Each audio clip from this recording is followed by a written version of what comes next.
I bring to you greetings from the President of ECOWAS Commission, His Excellency Dr. Ali Umar Toure, and I also take this opportunity to thank the government and the people of the Gambia for the warm welcome and all the facilities put at our disposal since we arrived in this beautiful city of the Gambia. It is with great pleasure that I address you all during this opening ceremony of the training workshop on security sector reform and governance in the Gambia. ECOWAS has been so keen on Gambia's transformational agenda since 2017, and this includes SSR. All our efforts are to make security provisions, oversight, and management more effective and more accountable within a framework of democratic civilian control, the rule of law, and respect of human rights. The ECOWAS Commission remains committed to supporting member states who are interested in their SSRG agenda. This training is a testament, as it was the government of the Gambia that requested this support, and ECOWAS responded positively. Ladies and gentlemen, the objective of this workshop is to enhance the committee members' understanding of SSRG concept and practices and their roles in the national SSRG program to ensure inclusivity in the implementation of the Gambia SSRG agenda. Inclusive stakeholder involvement is essential in security sector reform to ensure local ownership, legitimacy, and sustainability. This therefore requires participatory, gender-inclusive engagement of authorities, civil society, women and youth, and non-state actors with responsive, locally designed mechanisms and demonstrable human rights compliance to build trust and success in the reform process.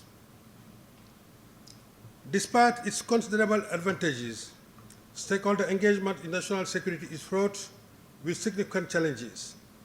Concerns about the confidentiality and sensitivity of information often limit the depth of discussion with larger agencies. This concern hampers the breadth of engagement necessary to foster comprehensive understanding and cooperation among all involved parties. Additionally, political disagreements and conflicting national interests often impede the process of building consensus. Occasionally, cultural disparities between local and international stakeholders must obstruct shared understanding, necessitating meticulous mediation and the implementation of strategies to effective cross-cultural communication. To overcome these challenges, it is vital to set up clear guidelines for information exchange and to develop impartial platforms to support discussion free from political or ideological bias. Keeping the engagement process transparent increases the chances that stakeholders will feel appreciated and dedicated to the outcomes. National security is a fundamental duty of government, significantly impacting a nation's stability and safety. As security threats become more complex, the need for strong and adaptable security policies intensifies. Effective stakeholder engagement is vital in the development and execution of these policies. By integrating a variety of perspectives and expertise, such engagement enhances decision-making and builds public trust, which are key elements for successful national security strategies. Ladies and gentlemen, on this note, I want to sincerely thank the Minister for creating time out of his busy schedule to come and grace this occasion, and all the security chiefs as well. I also want to specially thank and appreciate the NSA for its commitment to SSR agenda and its team for putting together with ECOWAS support. I'm optimistic that the objective of this workshop will be fully achieved for an inclusive security sector reform in the Gambia. Thank you and wish you all the best. Head of Regional Security Division, Mr. Abdurrahman Jang, and as you have heard, it is very important. Agencies, I've seen UNDP here, staff of Office of National Security, Of course, and Mr. Pansau, our own son of this soil, working in the ECOWAS, members of the media, distinguished guests, ladies and gentlemen. Good morning to you all. It is an honor to be here this morning to deliver a statement at this important sensitization workshop on the National Security Council Act 2025. This gathering is not merely a procedural exercise, but a defining moment in our collective journey to strengthen governance, enhance accountability, and ensure that our national security architecture reflects the aspiration of our people. The enactment of the National Security Council Act 2025 on 29 September 2025 marks an important achievement in terms of providing the legal framework for the National Security Council, as well as the establishment of the Office of National Security, but importantly also the creation of specialized committees that will support the work of the National Security Council. The National Security Council Act was conceived as part of the Gambia's broader security sector reform agenda. The Act is an important milestone in the ongoing security sector reform in the Gambia, as it provides the legal framework for coordination, oversight, and accountability in the security sector of our country. Importantly, it complements the Gambia national security architecture that defines the management, governance, decision-making, and oversight structures and institutions as it relates to security sector governance and delivery of optimal security and safety to the citizens and residents of this country. Therefore, the National Security Council Act is not an isolated legal instrument. It is part of a broader reform agenda that includes the National Security Policy 2020, which outlines the Gambia's vision for a secure and democratic state. Distinguished guests, ladies and gentlemen, the object and rationale for this act is to promote the effective and efficient coordination of the security of the Gambia as a critical important factor for security sector reform. The Act also seeks to position the Gambia strategically in its geopolitical path for its best security and development interests, as articulated in the Recovery-Focused National Development Plan, known as YIRIWA. A little bit of historical context. Prior to 2017, the national security structure in the Gambia lacked formal mechanism for security sector institutions to collaborate at strategic and operational levels.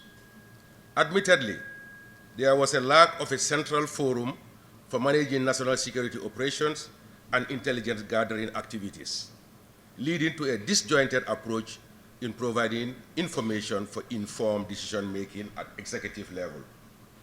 Duplication of efforts, territorial, and as best competition among the security institutions. And I can assure you that since the inception of 2017, but most importantly, with the enactment of this National Security Council Act, those are things of the past. The Security Sector Reform Technical Working Group Assessment Report 2017 highlighted significant deficiencies within the armed and security services, including the absence of effective oversight bodies and outdated legal frameworks governing the security service. The National Security Council Act is therefore designed to improve coordination among national security actors and enhance the efficiency and accountability of the defense and security institutions in meeting the Gambia's overall security needs. Additionally, the Act further provides for an innovative funding mechanism to support the ongoing security sector reform process and other national security operations. The current security sector budgeting is reliant on the national budget allocation based on priorities earmarked by the security institutions in terms of capacity building, needs, logistics, infrastructure development, and security operations. This is often not sufficient due to government competing priorities, as well as the huge deficits in terms of addressing the current logistic and infrastructure requirement of the sector. Therefore, this alternative source of funding, as outlined and captured in the National Security Council Act, provides an approach which will further enhance national ownership and sustainability of the ongoing security sector reform process, as well as security operations. Distinguished ladies and gentlemen, the National Security Council Act is relevant and progressive for all stakeholders. 1, for government institutions, it demands greater coordination, transparency, accountability, and strong democratic oversight. For us, in the security domain, it requires professionalism, respect for fundamental human rights, rule of law, but most importantly also, effective security service delivery to the citizens of this country. For civil society and citizens, it creates space for dialogue, monitoring, effective communication, coordination, collaboration, but importantly also partnership. For development partners, it provides a framework for aligning support with national priorities. Ladies and gentlemen, as we deliberate in this workshop, let us remember that laws alone do not guarantee security. I repeat, laws alone do not guarantee security. It is the commitment of institutions, the vigilance of the citizens, and the integrity of leaders that bring laws to life. I therefore call on colleagues in the defense and security institutions to own this act and ensure the implementation of the mandated provisions to safeguard our national security. Similarly, institutions that are mandated to provide democratic oversight to the security sector are urged to continue exercising this critical role as partners in the overall security governance for an effective and accountable security sector. In conclusion, the National Security Council Act is more than a legal framework. I repeat, National Security Council Act is more than a legal framework. It seeks to attain a reformed security sector that is adequately capacitated in terms of policies, infrastructure, equipment, and mobility. As desired by the government of the Gambia, this act ultimately provides for a responsive security sector that is oriented towards human-centered security, thus catering for the security and justice needs of the people based on democratic norms and principles. Therefore, together, let us make the National Security Council Act not just a law on paper, but a living instrument for the transformation of our security sector. Ladies and gentlemen, at this juncture, I would like to extend our sincere appreciation to ECOWAS for their unwavering support in making the sensitization workshop possible.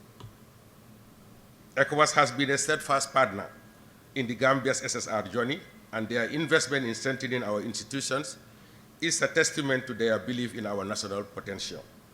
I look forward to continue our collaboration and building on the progress made in strengthening the security sector. I would also like to thank the service chiefs and heads of institutions present here for participating in this important sensitization workshop and the good work you are doing in terms of implementation of the security sector reform process. On behalf of His Excellency the President and Commander-in-Chief of the Gambian Armed Forces, service chiefs and people of the Gambia, I hereby declare this workshop open. God bless the Gambia. Thank you.